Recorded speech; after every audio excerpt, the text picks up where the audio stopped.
Walter Gómez. Buenas tardes, Walter. Hola, buenas tardes, Sol, y buenas tardes a toda la teleaudiencia.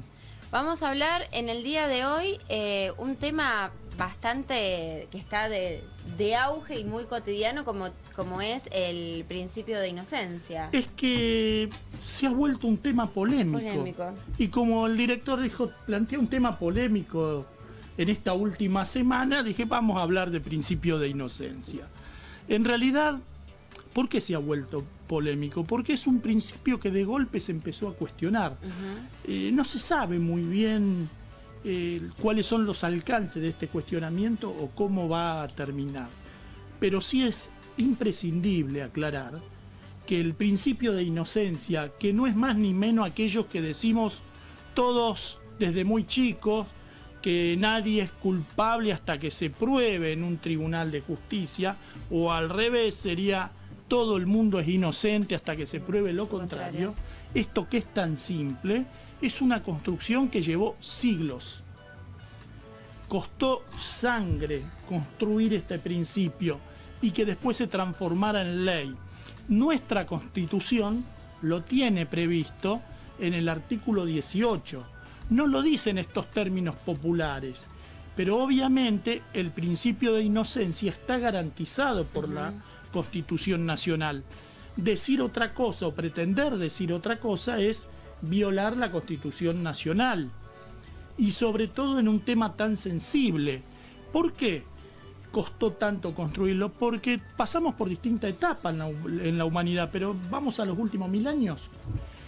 Y lo habrán sentido nombrar en una época para probar la inocencia, porque lo obligaban a uno a probar que era inocente, decían, vamos al juicio de Dios, la ordalía.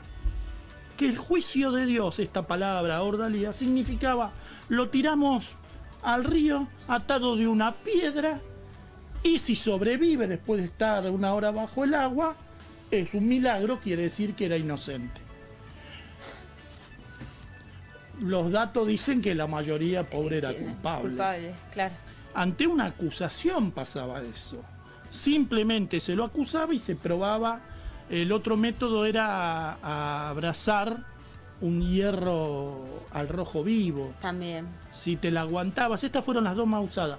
Pero en realidad hubo montones de métodos que era el juicio de Dios. Cada tribunal, cada magistrado creaba su juicio de Dios. ¿Qué pasó? Esto no podía seguir, llevó a revueltas, a descontentos, a cambio. ¿Desde dónde cambio? La religión propuso algunos cambios, que ustedes no los crean, y se creó el sistema inquisitivo, hoy totalmente vapuleado. Pero el sistema inquisitivo fue un avance de finales de la Edad Media contra la ordalía, por ejemplo, de la Edad Media temprana. ¿Qué decía el sistema inquisitivo? El sistema inquisitivo uno no sabía de qué lo acusaban, por qué lo acusaban, tenía que decir y mostrar que era inocente y además arrepentirse. Claro, para lograr que se arrepintiera y su alma no fuera al infierno, lo torturaban. Se arrepentían de cualquier cosa y aceptaban cualquier cosa por la tortura. A todas luces, cualquier ciudadano va a decir esto está mal, explicado así. Ahora avancemos. Se construyó el sistema que lo recepta 1789, la Revolución Francesa a través de la Declaración del Hombre y del Ciudadano. Luego se positiviza en muchas constituciones a partir de la Constitución de Estados Unidos, y nuestra Constitución también lo hace en 1853 en el artículo 18 y está vigente tal cual. Este artículo no ha tenido modificaciones. Es muy importante porque obliga a aquel que lo acusa a probar su culpabilidad. Claro. Usted puede colaborar, obviamente que puede colaborar tratando de probar su inocencia, pero no tiene la obligación. Usted puede simplemente quedarse callado, negar todo, dar su versión. ¿Pero qué significa esto? Significa que después la ley lo va a revestir de formalidades. Va a decir cómo es el tribunal que lo tiene que juzgar, va a decir cómo debe funcionar, cómo se lo debe sentenciar en su caso, cómo se cumplirá la pena. Pero es cierto que nadie puede ser penado sin juicio previo fundado en ley anterior. No puede hacerse una ley en función de un hecho que pasó. Ahora, esto que parece una verdad de perogrullo, no siempre fue así, aún en Argentina. Y más en estos últimos tiempos. No, voy a ir más atrás. 1956. Se fusila a un grupo de personas y el decreto por el cual se consideraba delito su conducta y pena de muerte se escribe el día posterior al fusilamiento. Claro. Esto pasó en Argentina. Obviamente, a partir de la democracia, de esta última etapa, hubo como un abrazar la Constitución, con sus virtudes, sus defectos, lo que hay que actualizar.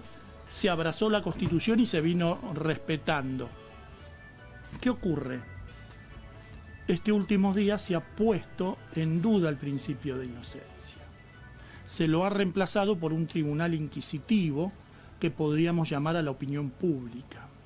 Se ha condenado, y se le llama condena social, que creo que sí debe existir, pero después de, no antes, porque si no corremos el riesgo de tirar a alguien por el barranco y ver si vuela. Claro. Si vuela, no, es milagro, Dios tiene razón él. Pareciera eso. O acusar sin saber de qué, cómo, cuándo. Sin tener pruebas. La Constitución Nacional no dice eso. Nos puede gustar o no. No, exacto. En todo caso, hay que ponerse a trabajar para ver con qué instancia la superamos. Pero la Constitución Nacional establece que nadie puede ser penado sin sentencia previa dictada por un tribunal de justicia fundado en una ley anterior. Esta cláusula diría que es casi universal hoy. Esta con idiomas distintos, construcciones dogmáticas distintas, pero es universal. La nuestra está tomada, está fundada en la Constitución de Estados Unidos, que nos precedió, de 1787, que nos precedió en todos estos temas, y las enmiendas que ha tenido con posterioridad.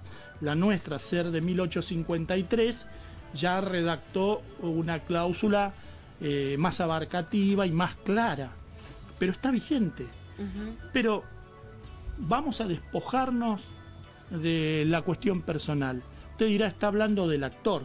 Seguramente Walter Gómez está hablando del actor. Y sí, estoy hablando del actor.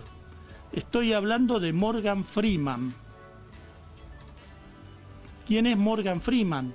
Si ven la foto que está saliendo ahora al aire, es un famoso actor estadounidense que este año, muchísimas, que este año fue acusado de acoso sexual, de conducta inapropiada para con unas periodistas y algunas otras personas. Recibió una cantidad de denuncias. Le suspendieron contratos de trabajo. O sea, pagó las consecuencias de la condena social. ¿Y qué pasó? Morgan Freeman es inocente. Ahora, ¿por qué digo esto?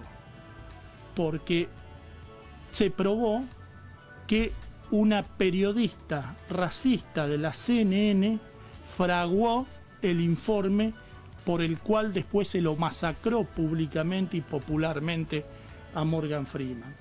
¿Y saben por qué defendemos este artículo 18 de la Constitución?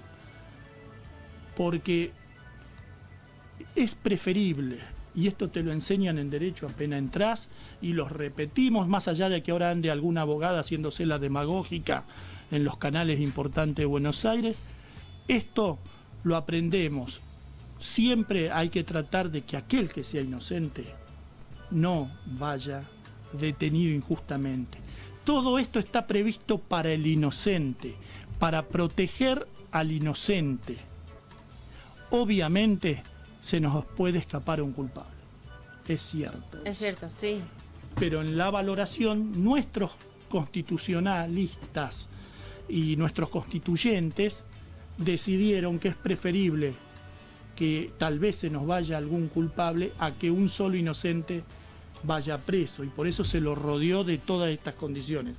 Así todo, sabemos de muchos inocentes que caen presos y después de un proceso, así todo pasa, pero tengamos cuidado, separemos las aguas en lo que es valoración social, lo que puede ser una condena social y lo que debe ser una condena de un tribunal de justicia.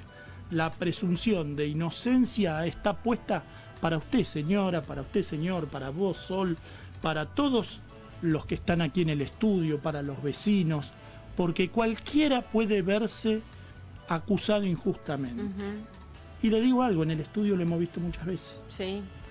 Si hay algo que uno ve en el estudio, en materia penal, yo no hago penal, pero que tiene que ver con lo que sí hago, que es muchísimo derecho civil y comercial, son denuncias falsas de algunas madres que denuncian falsamente, algunas, en otros casos hay veracidad, que denuncian falsamente al padre de alguna conducta inapropiada, de algún abuso, simplemente para que no vea a la criatura, para que no vea a sus hijos.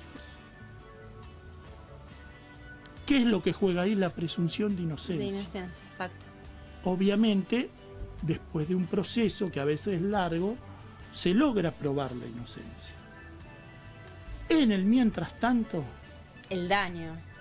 Imagínese el daño que se causa a la relación padre-hijo, a la relación familiar. Exacto. El entorno familiar sufre muchísimo, es decir, puede verse todos los días. No es un caso de los medios.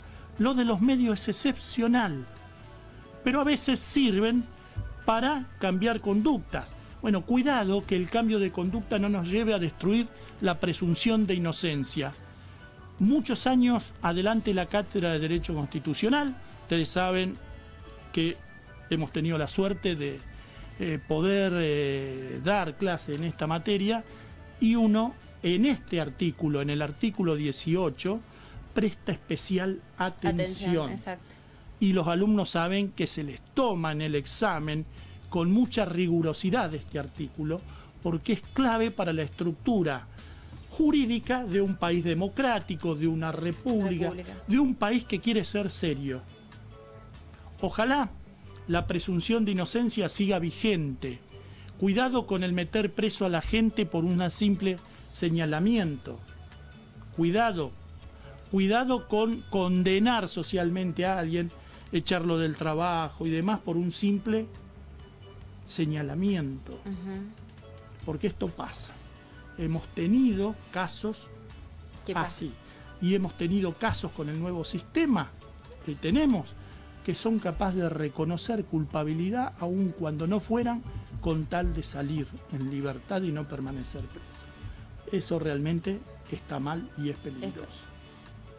Walter, muy amable como siempre, gracias. Muy bueno, con temas actuales, porque uno lo relaciona a lo que está pasando últimamente en los medios, bueno, lo de Morgan Freeman, lo que pasa también a nivel nacional, también con el otro actor, con un montón de cosas, pero también es bueno poner en la balanza y saber que en situaciones cotidianas, como contabas, con respecto a casos como este, ¿no? Cuestiones familiares. Se ven todos los días. Todos los días, exacto. El principio de inocencia es clave porque se ven todos los días. Todos los días. De hecho, hoy, ya que me lo pidió el director que quería... De hecho, hoy Milagro Sala fue absuelta de una causa donde está con prisión preventiva. Estuvo presa. Obviamente tiene otra causa, vaya a saber cómo sale. Pero una de las razones por las cuales estaba con prisión preventiva era esta causa. Suponiendo, hipótesis, que saliera inocente de la otra, ¿quién le devuelve los 3 años de prisión? Hay que ser muy cuidadoso. Que le tenga bronca, que no me guste lo que hiciera, no significa que puedo tolerar eso. ¿Sabe por qué? Porque mañana me puede volver como un boomerang, o le puede volver a mi hijo, o a mi vecino, o a mi sobrino. Exacto. Ninguno está libre. Walter, muy amable, Gracias.